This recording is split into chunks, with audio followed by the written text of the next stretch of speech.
The call came at 2:17 in the morning, slicing through the silence of my apartment like a blade through skin. I almost didn't answer it. Unknown number.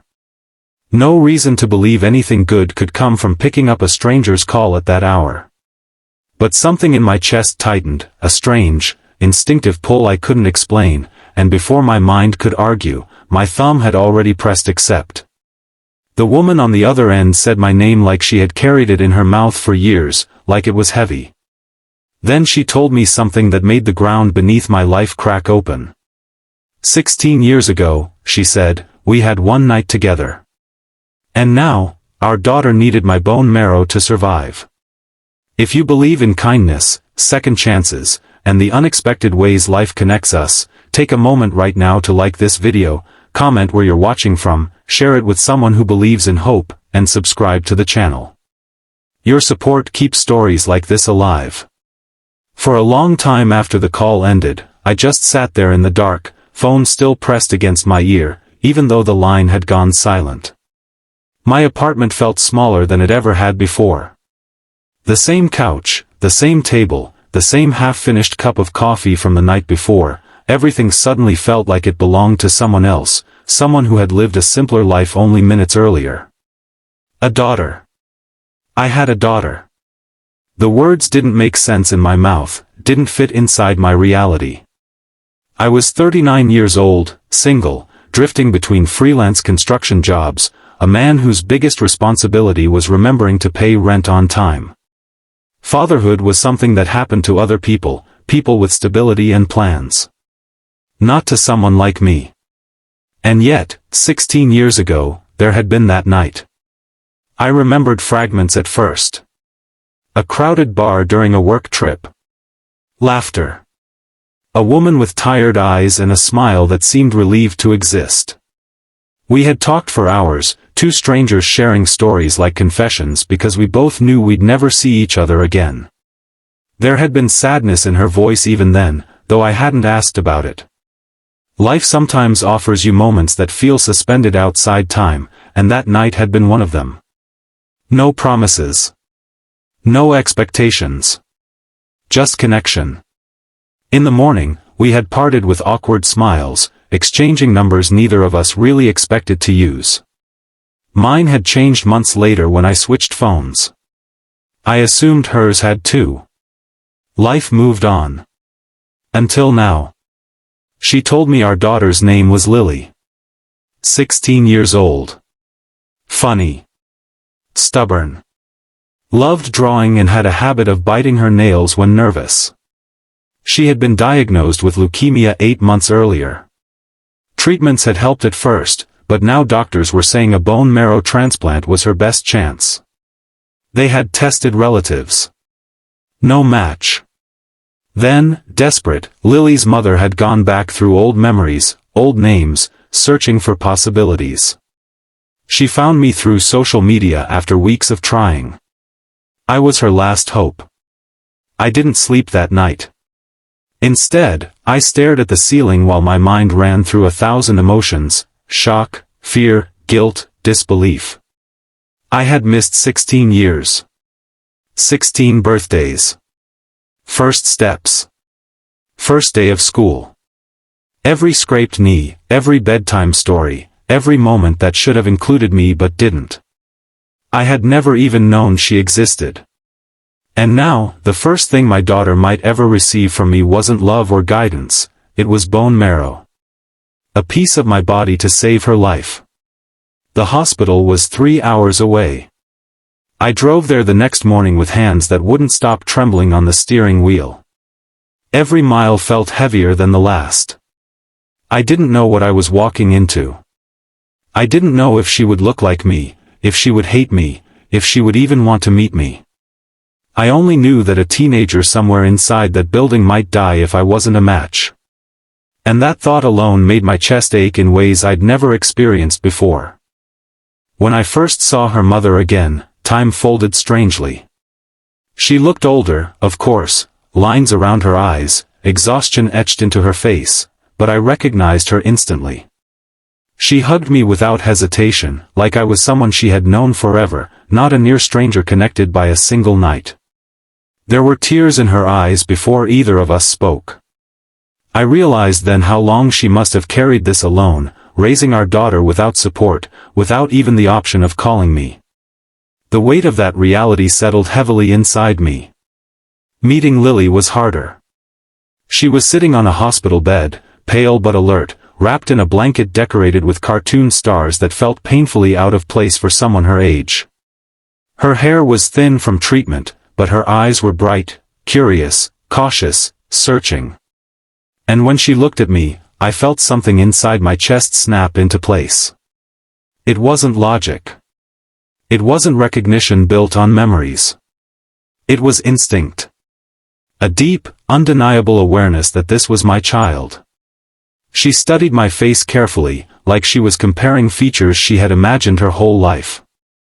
Then she smiled, small, uncertain, but real, and in that moment I felt both overwhelming joy and crushing regret. 16 years lost. 16 years I could never get back. The testing process took days. Blood samples, medical histories, consultations. Every hour felt like standing on the edge of a cliff, waiting to know whether I could help or whether I would watch from helpless distance. I found myself praying, something I hadn't done since childhood, bargaining silently with whatever force might be listening. Let me be the match. Let me do this one thing right. When the doctor finally walked into the room with the results, my heart pounded so loudly I could barely hear his words at first.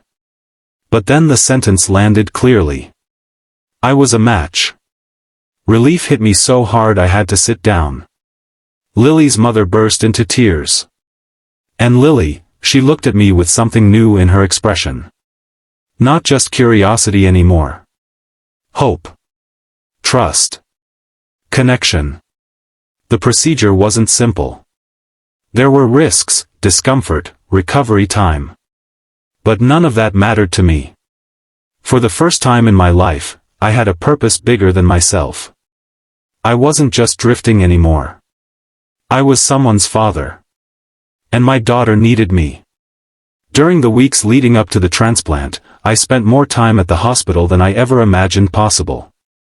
We talked about small things at first, her favorite movies, her school friends, the art she loved to create.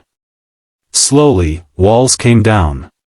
She asked questions about me, about where I grew up, what I liked, why I wasn't around before. Those conversations were painful, filled with truths that had no easy explanations. But honesty became the bridge between us. I admitted my ignorance, my regret, my wish that things had been different. She listened quietly, processing it all with maturity beyond her years. Some evenings, when she was tired from treatment, she would fall asleep while I sat beside her bed. I found myself watching her breathe, memorizing the rise and fall of her chest, the curve of her eyelashes, the faint freckles across her nose that mirrored my own. I wondered how many nights I had missed like this. How many times she had needed comfort and I wasn't there. The guilt was sharp, but it also fueled a fierce determination. I couldn't change the past, but I could show up now. The day of the transplant arrived with sterile hospital lights and nervous energy. As I lay on the donor bed, connected to machines, I felt a strange mixture of fear and pride. My body, something I had taken for granted for decades, was now a lifeline. Hours passed slowly. Nurses moved around with practiced efficiency. I focused on one thought over and over again: she's going to live. Recovery wasn't instant. Lily faced complications, infections, setbacks that tested everyone's patience and hope. There were nights when monitors beeped too loudly, when doctors spoke in hushed tones, when uncertainty returned like a storm cloud. But through it all, I stayed. I learned how to help her sit up when she was weak, how to make her laugh when fear crept in, how to simply hold her hand without saying anything. And somewhere in those long hospital days, something extraordinary happened. We became a family. Not the traditional kind built over years of shared routines, but one forged in crisis, honesty, and second chances. Her mother and I developed a quiet partnership, united by love for the same child. There was no resentment between us, only mutual respect and gratitude that life had somehow brought me back when it mattered most. Months later, when Lily was finally strong enough to leave the hospital, we walked outside together into sunlight that felt almost sacred. She squeezed my hand, a simple gesture, but it carried the weight of everything we had been through. Near the end of this story, I want to ask you something from the heart. If this journey has moved you even a little, please like the video, share it with someone you care about, and subscribe. Stories like this remind us that compassion still exists in the world. And before we reach the final moment, I have a special request. Comment the word hope below if you believe people can change and relationships can be healed, no matter how late it seems. A year after the transplant, Lily was in remission. Healthy. Laughing. Planning for college.